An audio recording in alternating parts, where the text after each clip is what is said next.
পাপীদের পাপ মোচনের তরে কাশীধামে মহেশ্বর রহে নিরন্তরে।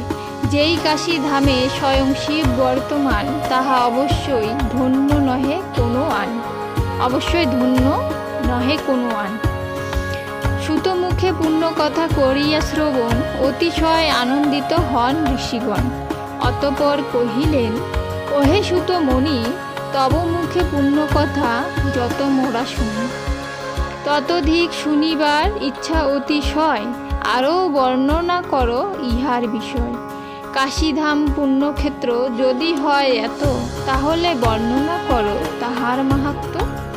আমাদের কি সৌভাগ্য তব দেখা পেয়ে, সদাই আনন্দ লাভ করি যে হৃদয়ে।